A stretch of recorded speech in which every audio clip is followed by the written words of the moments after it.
एक शहर में एक देवरानी जेठानी रहती थी।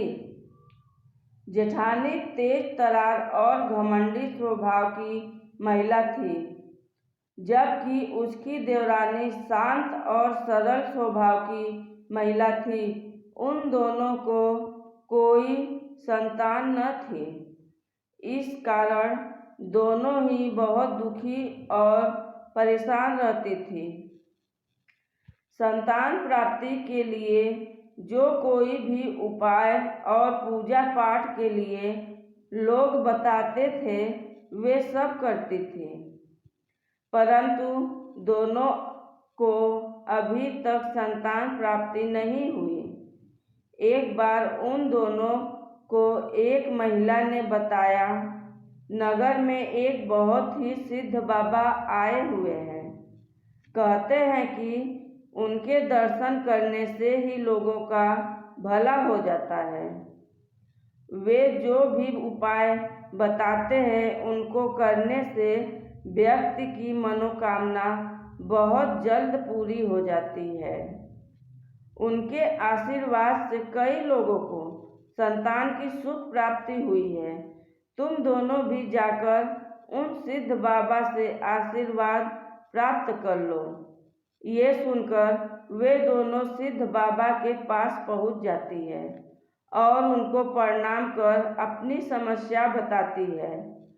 उन दोनों की समस्या सुनकर बाबा कहते हैं, तुम्हारी समस्या का तो समाधान है, पर बहुत कठिन है।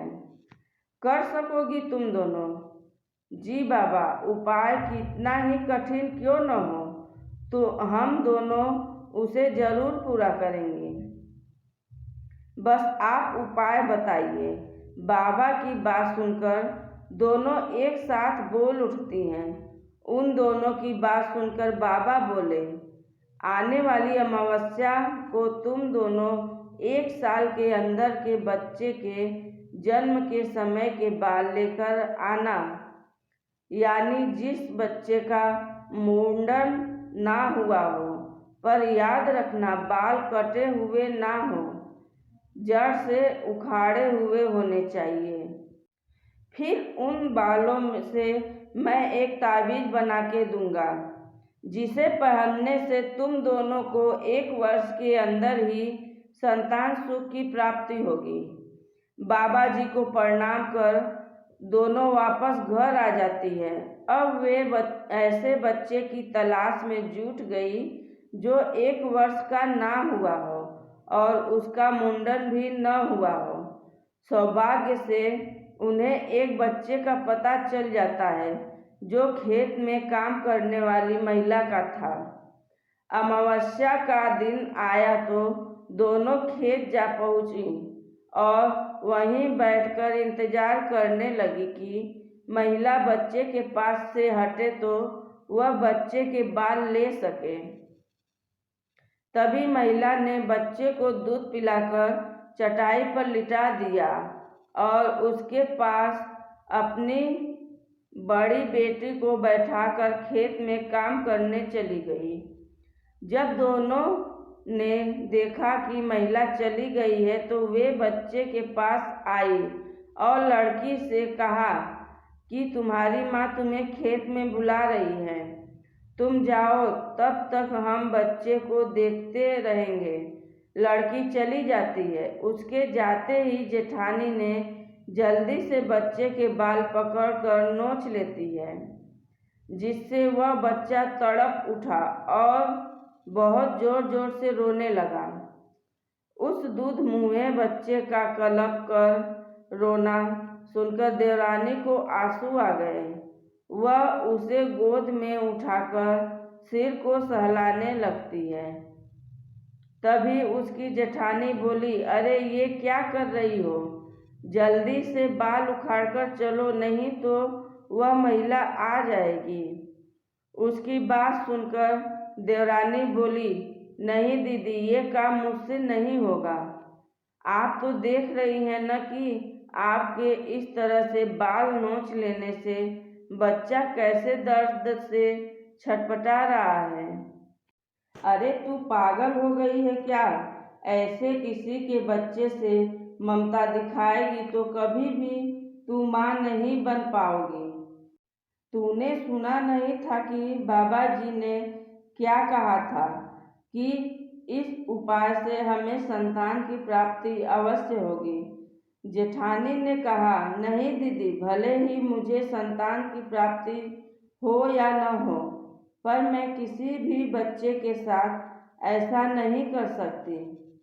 देवरानी ने उत्तर दिया, जैसी तुम्हारी मर्जी, कहकर उसकी जेठानी चली जाती है। इधर देवरानी बच्चे को चुप कराकर उस महिला के आने पर उसे सौंप कर घर आती है। फिर दोनों बाबा के पास पहुंची और प्रणाम किया। बाबा ने दोनों से पूछा, क्या तुम दोनों बालक के बाल लेकर आई हो?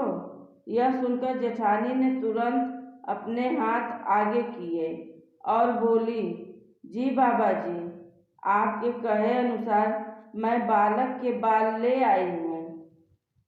फिर बाबा ने देवरानी से पूछा तो वह बोली, बाबा जी, मुझसे यह काम नहीं हो सका।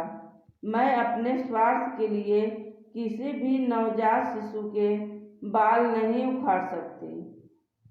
जब जेठानी जी बच्चे के बाल उखाड़ रही थी तो उसे कितनी दर्द हो रही थी, जो दर्द मुझसे देखी नहीं गई। अब चाहे मुझे संतान सुख की प्राप्ति हो या ना हो, पर मैं यह घृणित काम नहीं कर सकती। बाबा जी मुस्कुराते हुए बोले, यह तो तुम दोनों की परीक्षा थी जिसमें तुम सफल हुई। जिस औरत में हर बच्चे के प्रति ममता और प्यार हो और जो अपने स्वार्थ के लिए किसी और का अहित ना करे, मेरा आशीर्वाद उसके साथ है। भगवान तुम्हारी मनोकामना जल्द पूरी करेंगे।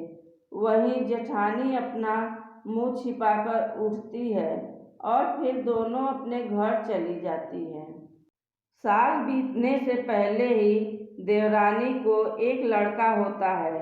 वह बहुत खुश हो जाती है। वह अपने मन बाबा को दंडवत प्रणाम करती है।